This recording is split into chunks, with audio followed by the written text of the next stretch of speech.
Chapter 10: The Link Between Worship and Training. We have a brief discussion of the factors that contribute to correct training and the acquisition of wholesome character according to Islam.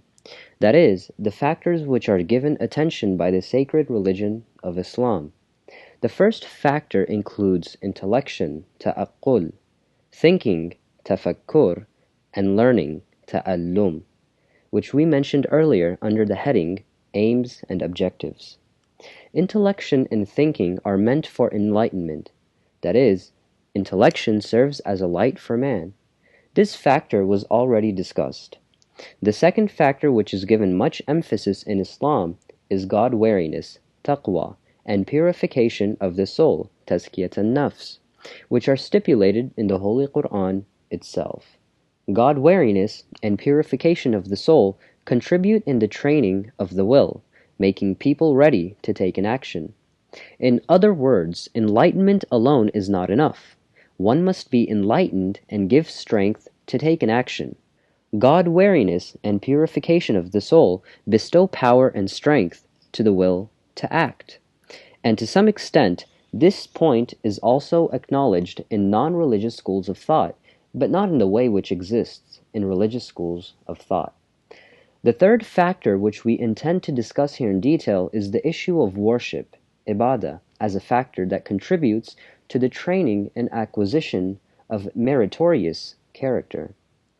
Just as intellection and thinking are meant for the enlightenment of the power of reason, and God-wariness and purification of the soul are meant for the strengthening of man's willpower, worship is meant to foster spiritual love and zeal and kindle the flame of faith in man. That is, just as faith in itself is the fountainhead of worship, worship in turn strengthens the faith. This is a subject extensively explained in Islamic texts. That is, there is a mutual effect between faith and action. Faith is itself the source of action, and, in turn, action which emanates from faith is the source of strength of the same faith. The spirit of worship. We have said time and time again that the spirit of worship is remembrance, dhikr. It means remembrance of God and to be free from neglecting Him, as stated in Surah Taha, chapter 20, verse 14, and maintain the prayer for my remembrance. And in another verse, God says in Surah Ankabut, chapter 29, verse 45, indeed the prayer prevents indecencies and wrongs, and the remembrance of Allah is surely greater. Worship is meant for remembrance, is much enjoined in Islam as something obligatory or recommended. And Islam wages a campaign against the elements that undermine the spirit of worship, remembrance, and promote negligence. Anything that contributes to man's digression and negligence of God is prohibited as something abominable, makruh, or unlawful, haram. For example, excess in eating, excess in talking, excess in interacting with people, and excess in sleeping. Of course, some of them, like the advice to refrain from overeating, may have a physical reason. That is, it may have something to do with health and also the preservation of one's well-being. But definitely this is not the only reason. In other words, among the Islamic issues, moderate eating is such that the objective is obviously not only health and preservation of one's well-being, rather it is also enjoined so as to lighten the spirit and reduce this negligence. The form of worship and training programs. Islam has one distinctive feature, and that is, although the spirit of worship lies in the servant's connection and communion with God and breaking down the wall of negligence and heedlessness of God, the interesting point is that Islam has given form to worship and paid much importance to it, and in the said form, Islam has also inserted in it a set of programs. For example, in view of the fact that it wants the heart to be heedful of God, it shows that a pure or impure body affects the state of the heart. Indeed, Allah looks at your hearts and not at your outward appearances, as stated in the tradition. We do not want to be physically in the presence of God. Whether we are physically pure or not, we want to be in the presence of God with our hearts. Our hearts must be pure and clean.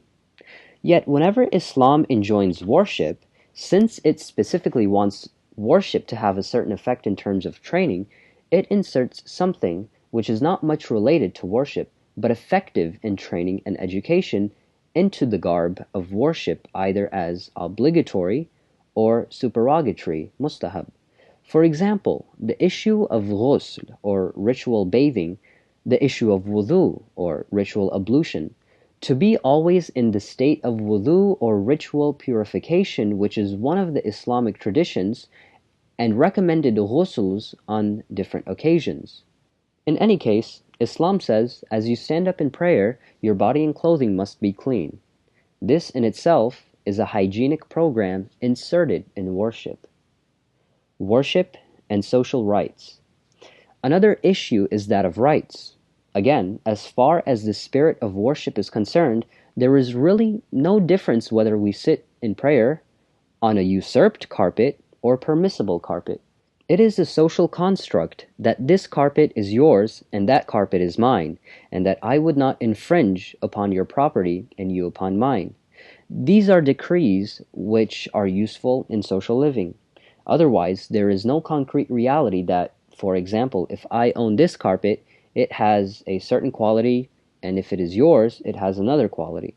The issue of worship is something real.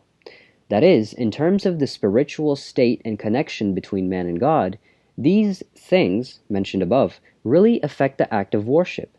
Certain things have blatant effects. For example, if a person is in certain physical and spiritual states, the act of worship he performs will be void, as these specific states will hinder him from having presence of the heart. But the above-mentioned things do not have such effect, and yet Islam still says that the place where you say your prayer, the water that you use in ablution, even the place where you perform your ablution, and the dress you wear in prayer, and anything which has connection with this act of worship must be mubah, that is, it must not be haram. Even if a single thread in your dress is usurped, this act of worship is not acceptable. This is a showcase of implementing a training program related to social rights while performing an act of worship. For even if this condition is not set up for worship, worship as it is would not be affected arbitrarily. The ritual prayer and standing while facing the Qibla.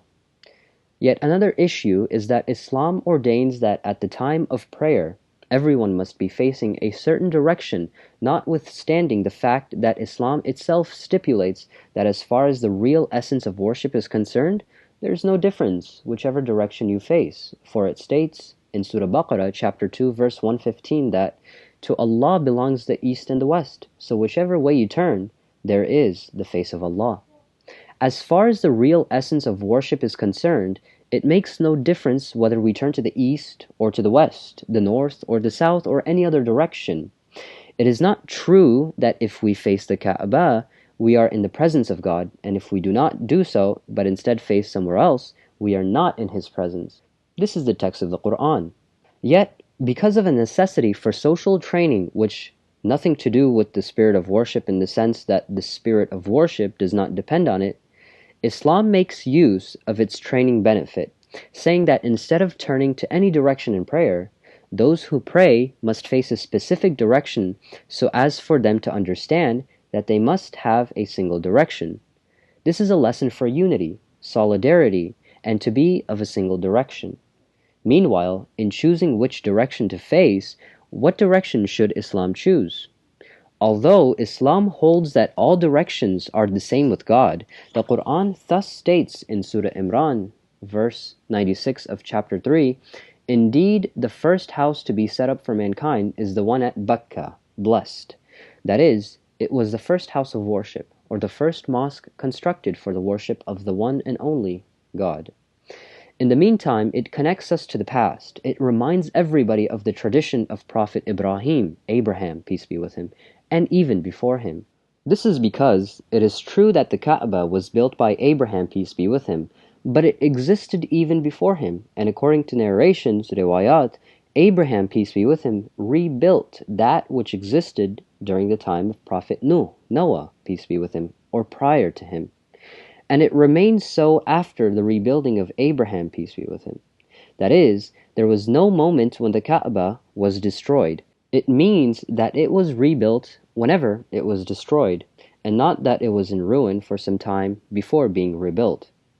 This choice in itself is a gesture of honor for worship. That is, worship is so important that the first direction in the world endorsed for worship is the first mosque or the first house of worship. Even today, you must face it while standing in prayer. We have brought out this subject in the book Khadamat Mutaqabili Islam wa Iran.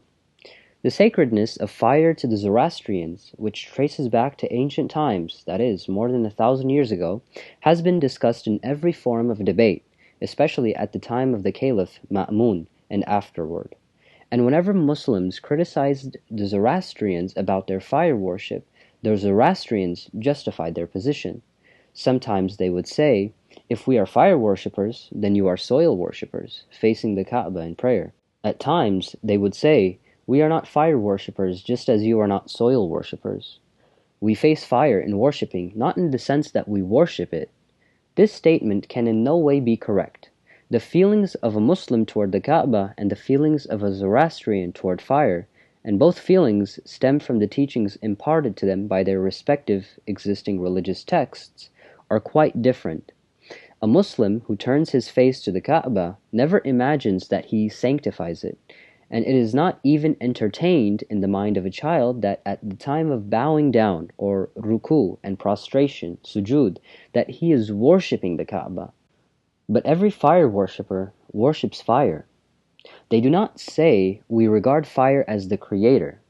Idol worshippers do not acknowledge idols as their creator, yet they consider idols holy. Fire worshippers also sanctify fire. At any rate, all must face a single direction at the time of prayer, which, in itself, is a way of giving form to worship.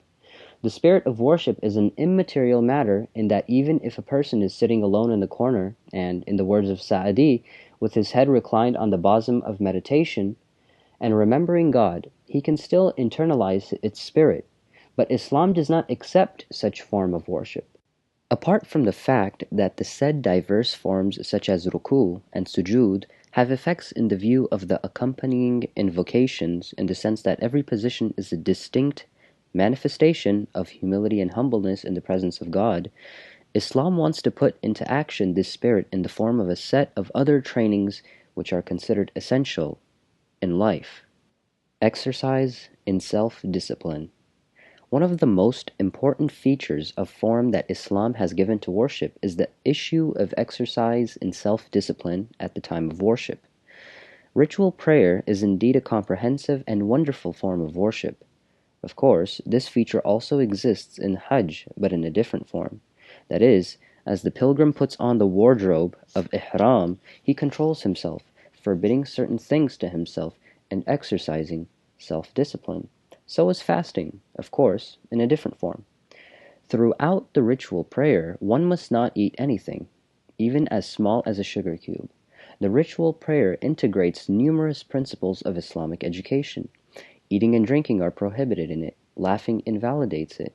Weeping for anything or anyone other than God renders it void, because while in the state of prayer, one must overcome his inclinations, such as eating and drinking, and control his emotional expressions, such as laughing and weeping. He must be watchful of himself. He must not laugh for anything funny and weep for anything that causes one to weep. Turning and looking left and right invalidates prayer. This is a state of physical and spiritual discipline. Not looking left, right, or behind while in the state of prayer is an example of physical discipline. Spiritually, one must not be under the sway of feelings. While in prayer, uttering words other than the ones to be recited renders the prayer invalid, let alone any muhdith, anything which invalidates ritual purification, such as sleeping. Exercise in time consciousness. Another thing which is emphasized in ritual prayer is consciousness of time, such that it must be done through an exact calculation of minutes and seconds. Undoubtedly, it has no effect on the spirit of worship and the relationship between man and God. For example, if we begin performing the noon prayer a minute before the meridian, it does not mean we cannot attain the state of nearness and attention to God, but if we begin the prayer after the meridian, that state would be attained. Be that as it may, Islam makes it as a prerequisite, and it does not want to have disorder in terms of time and timing. It is a sort of time consciousness and exercise of giving respect to time order. For example, if we stand in prayer and we learn afterward that it is not yet time for prayer, or we perform a portion of the prayer prior to the prescribed time of prayer, that prayer is invalid. But if a person makes a mistake and unintentionally begins his prayer prior to the prescribed time, and, for example, one rak'ah of it falls in the prescribed time, his prayer is valid. Pacifism. Another issue is the spirit of peace and harmony with people, which is part of the teachings of ritual prayer. In Surah Al-Fatiha, which is obligatory to recite in ritual prayer, after praising God, we address Him in verse 5 through 7 in chapter 1, Surah Fatiha. You alone do we worship, and to you alone do we turn for help. Guide us on the straight path, the path of those whom you have blessed, such as not incurred your wrath, nor have gone astray. O God, we worship you alone. O God, we seek help from you alone. It is about we, not I. It is true that as far as the spirit of worship is concerned, the less that anything other than God comes into the mind of a person, the better. But in view of a very important social expediency, and in a bid to make the spirit of every Muslim a social spirit, Islam gives it a form of worship to the people, saying, Say, you alone do we worship, and to you alone do we turn for help. Guide us on the straight path. Here, cooperation, solidarity, and coordination can be witnessed perfectly. What is more important is the spirit of peace and harmony shown in the concluding salutation, taslim, of ritual prayer. Assalamu alayna wa ala ibadillahi salihin. Peace be upon us and the righteous servants of Allah. This is a declaration of amity, but not for all people, including those who must be exterminated so as to keep humanity safe. Rather, it is for the righteous and worthy servants of God. That is to say, I am not hostile or inimical to any of your righteous servants. Intention. Intention, or niyyah, by itself is an issue which is given much emphasis. That is, it is indisputable in Islamic jurisprudence that, generally speaking, the spirit of worship is intention. The Holy Prophet, peace be with him, and his progeny, has said, there is no action except by the intention. And he also said, every person will get the reward according to what he has intended. An action which is devoid of good intention is of no value. That which is valuable is the action which is based on good intention, motive, awareness, choice, and attention to the goal. The action of a person is of two types. There is a time when he does a thing in the machine-like manner, and that it is as if a machine and not a human being does it, like most of the ritual prayers we perform. At another time, he does something heedfully and consciously. When a person does something heedfully and consciously, he takes the objective or goal into consideration, and he is heedful or aware of his work. Concerning intention, Ayatollah Burujardi would not consider sufficient the existence of motive in one's being. Initially, we were surprised to find out that Ayatollah Burujardi had such an argument about intention. That is, because on the subject of intention, most scholars regard the existence of motive as sufficient. That is, the mere fact that a person has a motive of seeking nearness, qurb, to Allah is sufficient, that if we ask him what he wants to do, he would say that he wants to pray for the sake of God. And if there is negligence even to that extent, no scholar considers it sufficient. For example, if a praying person is hypothetically asked what he is doing, and he has to think for a while before answering, the prayer would be invalid, according to the consensus of ulama. But the late Ayatollah Burujardi said something else, and that is, basically, at the beginning of prayer, the mere fact that a person has the motive of seeking nearness to Allah without any momentary forgetfulness in that motive is still not enough so as for his prayer to be valid. Instead, the intention must be internalized such that it is as if the one praying tells to him, for example, I intend to perform 4 units of noon prayer on its prescribed time to seek nearness to God.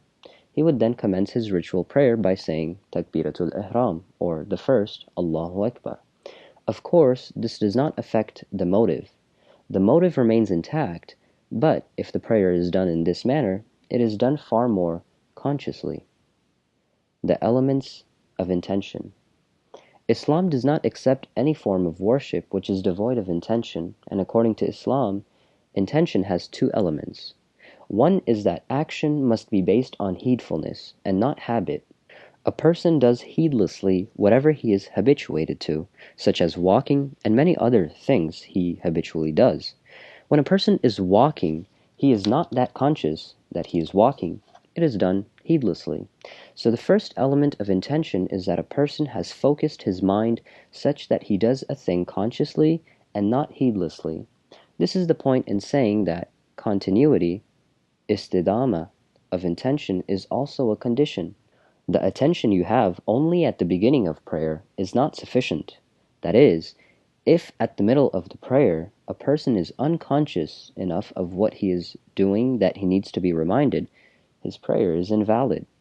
The second element of intention is sincerity, ikhlas, or what is the motive behind an action. Therefore, the 2 elements of intention are as follows. Number 1, what do I do? Number 2, for what reason am I doing what I am doing? What do I do is the essence of intention, and definitely it must be for the sake of seeking nearness to God and winning His good pleasure. The importance of intention. Intention is so important that if action alone, on one hand, and intention coupled with action, on the other hand, were put on a scale, intention would be heavier than action. This is what is meant by a tradition in which the Holy Prophet, peace be with him and his progeny, has said, the intention of the faithful is better than his action. What does it mean? Does it mean that intention without action is better than action without intention? Action without intention is of no value. So is intention without action. So what does the tradition mean? Does it mean that a believer's intention is better than his action coupled with intention? Obviously, this is also not correct. Mere and only mere intention can never be better than action accompanied by intention. So what does it mean? Many things are said about it, but the answer is clear. It means that with action coupled with intention, a person does 2 things. When we say that the spirit is nobler than the body, one may possibly ask, is the spirit nobler than the body without the spirit? That is, a corpse, or is the body with spirit nobler than the spirit? Mere spirit cannot be nobler than a body with spirit, because a body with spirit is the same spirit which has something else.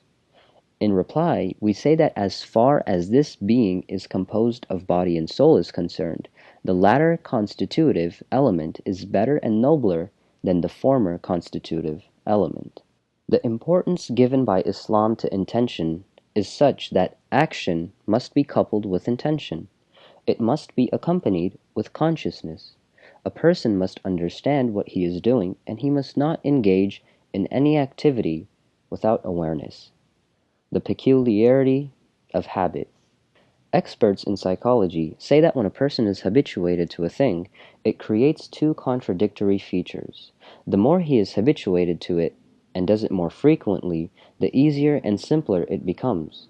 As a typist becomes accustomed to typing, typing becomes simpler and easier.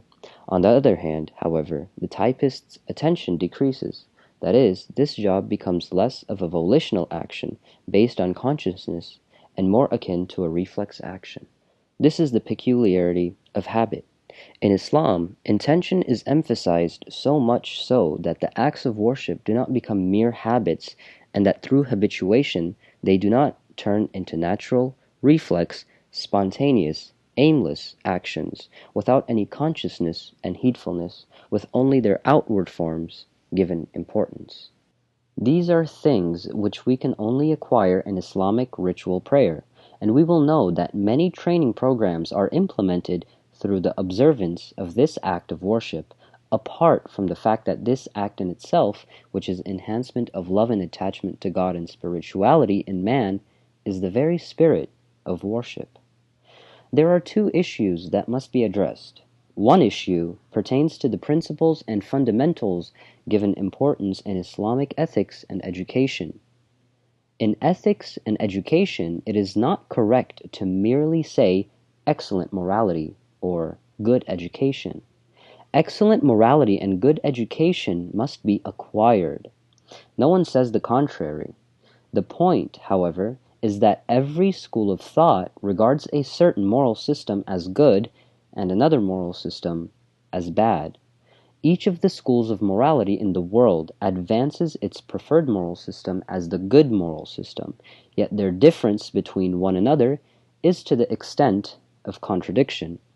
That is, there is a marked difference between and among them.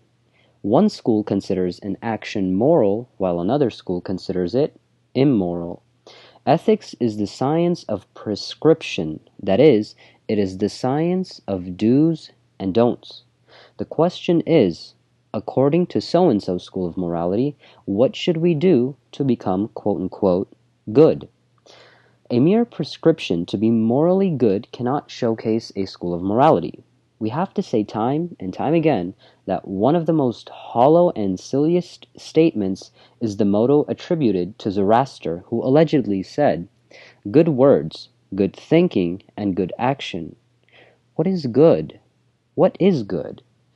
It is like the case of an engineer who is asked to sketch a building plan for a mosque. When asked what his plan is, he said, "A good building." At the outset, it must be clarified what he means by good and building. Or, for example, when a tailor is asked about the model of the dress he is sewing, he would just say, "A good dress." Yet it is not clear how, quote-unquote, good is good for him. When we talk about the Islamic moral principles and fundamentals, it means that we have to know which things constitute good morality in Islam, and which things constitute immorality. In this way, we can understand the moral and educational system of Islam. Nietzsche's view. Most schools of morality in the world regard campaign against the self, or against egoism and selfishness, as the criterion for morality.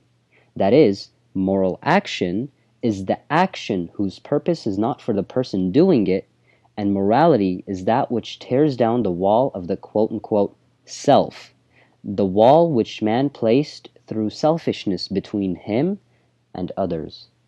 We only know of 2 or 3 of these schools which declare that man must nourish himself, and this is what is good. This is similar to what Nietzsche says, which is essentially the opposite of the teachings of philanthropy, humanitarianism, selflessness, self-sacrifice, and the like. He says that all these things are silly.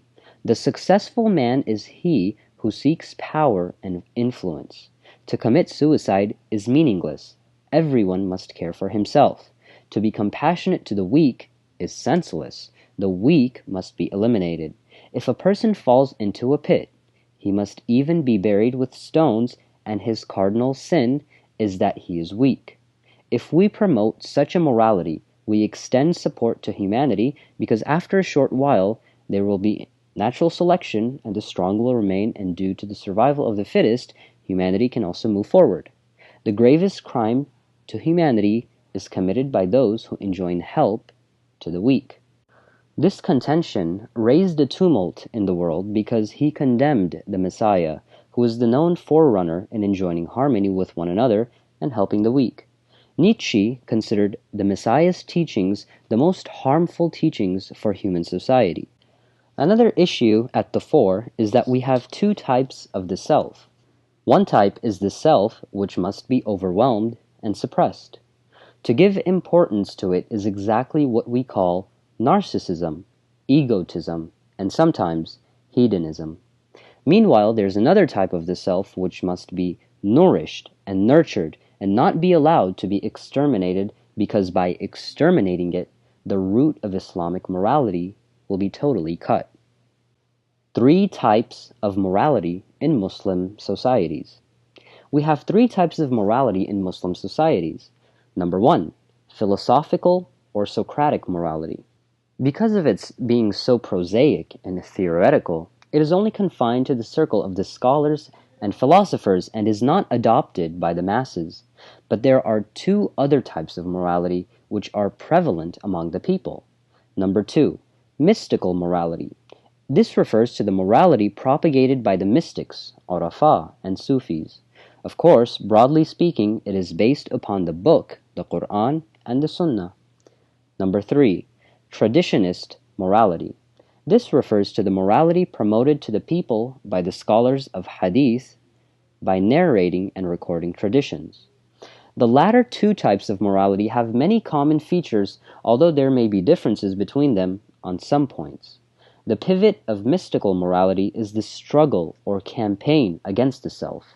Of course, it is essentially a correct teaching and is consistent with the type of morality mentioned in the book, that is the Qur'an, and also the lifestyle or sunnah of the Holy Prophet and his progeny.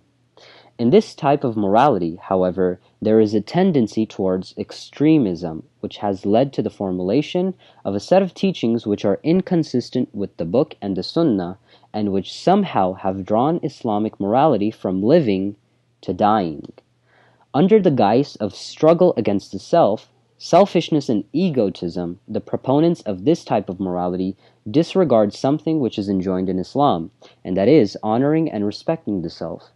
Islam is opposed to self-worship in the sense of craving for lavish food, women, money, and position. Islam campaigns against these things if treated as objects of obsession and worship. Instinctively, man inclines to them. For this reason, there is a campaign against the things to which man is inclined. But there are things to which human nature is not inclined, and they must be enhanced through admonition. For example, desire for honor, nobility, and self-respect. It means that man pays attention to the opposite of those things, that is, to the essence of the spirit or self, and he considers the essence of his spirit or self superior to certain works and things. Giving importance to this self and enlivening it by means of combating the other self have both the same objective, and on the contrary, killing this self gives no chance of killing the other self. For instance, there is a tradition in Nahjul Balagha, or the Peak of Eloquence, which states, whoever maintains his own respect in view, his desire appear lighter to him. That is, if there is this feeling in a person, he could easily be free from the sway of carnal desire. It draws a person to his innermost being to pay attention to himself, saying, yourself has a high station and is more sublime than to be tainted by these things. It is like making a person aware of a very beautiful signboard by telling him, as you know, this is a very attractive signboard. It is so beautiful and elegant. It is a pity if it is covered with dust and dirt. He will not give importance to it unless he realizes its beauty, but once he realizes it, he will immediately protect it. There is another tradition from Imam al-Hadi, peace be with him, which says, do not feel secure from anyone who degrades his self. That is, be afraid of the one who has lost the sense of self-respect, this great asset, the one who does not have a sense of self-esteem and honor. Do not feel secure from him. In the famous tradition on reason and ignorance, it is stated in Tuhaf al-Uqul, page 349, he who has no manliness has no religion. That is, the call to manliness is a sort of call to the self. And then again it states, and he who has no intellect is bereft of manliness. Indeed, the greatest of people is he for whom the entire world is lesser in value than his self. Of course, this is not self-worship. That is, of all people, the greatest of them is indeed he who, if the entire world is put on one scale and self-esteem and honor on the other scale, will prefer the latter over the former. It means that he is not willing to tarnish his honor and dignity in exchange for all the blessings of the world. It is also stated in Nahj al-Balagha, Peak of Eloquence, that the worth of a man is according to his courage, his truthfulness is according to his balance of temper, his valor is according to his self-respect, and his chasteness is according to his sense of shame. This is a wonderful statement. The last part signifies that one's chasteness and sexual modesty is according to his sense of shame. That is, anyone who is shy with respect to the female members of his family will not violate the sanctity of the female members of another family. And anyone who violates the sanctity of the female members of another family is bereft of honor. The most unambiguous statements in the last will to Imam Hassan, peace be with him, are these: keep yourself away from every low thing, even though it may take you to your desired aims, because you will not get any return for your own respect which you spend. Do not be the slave of others, for God has made you free. One may possibly say that if a person wants to combat self-worship, then he becomes more inclined to self-worship and being free, since he is not supposed to be the slave of others. This is not so. The self that must be suppressed is different from the self that must be preserved. All these statements of Imam Ali, peace be with him, are meant to combat carnal desires and appetites. It is clear that the carnal desires and appetites which Islam opposes are different from the thing which Islam wants to enliven. A portion of poetry or a part of the thought of Muhammad Iqbal of Pakistan is the philosophy of the primordial self. Among the poets, Iqbal is the one who pays attention to this point, that is, the return to the self, or self-realization, and finding the self. In the tradition which is recorded in Tuhaful Uqul, page 304, Imam Sadiq, peace be with him, says, "Never be so crude that people desist from approaching you, and never be so humble that you will be disgraced by whoever knows you." That is, Islam does not accept that under the pretext of struggle against a self, a Muslim presents himself as a mean and ignominious person who is not worthy of any attention. Honor and dignity must be preserved. In Surah Munafiqun, Surah 63, verse 8, Allah says, "Yet all might belongs to God and His Apostle and the faithful." This is what the Qur'an states. The weakness of Sufi morality. Mystical or Sufi morality has a point of weakness, although the mystics, Urafa, have done a great service to Islamic morality because they have propagated, through poetry, prose, and parable. But a person sometimes makes a mistake. Take a look at this teaching of the commander of the faithful, Imam Ali, peace be with him. Do not be the slave of others, for God has made you free. Or the teachings of Imam Sadiq, who says, never be so humble that you will be disgraced by whoever knows you.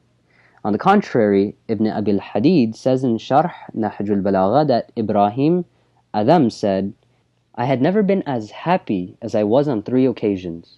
One occasion was when I mounted a ship in which there was a man who made people laugh, and the passengers joyfully gathered around him. I was there too. Part of the stories this man was narrating was that it was as if we were soldiers fighting in a certain battlefield, capturing enemy soldiers. Then, in order for him to show how we captured and gathered them, he looked around and no one was more appropriate than me to be brought in front. He dragged me by pulling my hair, saying, 'We dragged him this way.' I was so happy because I found out that in his view there was no one more ignominious than me." And Ibn al-Hadid mentions that it is as something good. This is actually contrary to the statements of Imam Ali and Imam Sadiq, peace be with them both. On another occasion, I was sick and I slept in a mosque. It was then the time to expel beggars.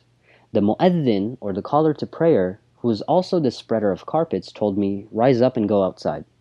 I was sick and I could not rise up. He sensed I could not rise up and he took me by my feet and dragged me outside the mosque. I was so glad that in his view I was so ignominious. Under the pretext of combating self-worship, this person would endure humiliation and ignominy. and he regards it as something morally good for him. The third occasion was when I had a fur cloak. I looked at it, not knowing what is more, its louse or wool. These, of course, are repugnant to Islamic morality. Islam says, strike the mouth of the mocker, and cleanliness is part of faith. But under the pretext of struggle against the self, they abandoned those principles, and this is not correct. Ibn al-Hadid also narrates a eulogy, or as a eulogy, that someone invited a celebrated Sufi as a guest. The Sufi came, and the host made an excuse. This was repeated thrice. Yet the Sufi did not flare up and was not annoyed for being embarrassed. The Sufis are not supposed to get angry about being humiliated. The Sufi neither gets angry nor is annoyed. Later, the supposed host praised him, saying, "You are such a great person. I insulted you 3 times, and yet you did not get angry." The Sufi said, "No, this is not a virtue. You praise me for a quality which even the dog possesses. If you give the dog a piece of bread, it approaches you, and if you do not, it withdraws." The dervish was not annoyed by this insult, although the said person tarnished his dignity as a person. In addition, in reply to his praise, the Sufi took a dog as his model. Certain words are also narrated from Junayd al-Baghdadi, 2 parts of which are good, while a part is not good.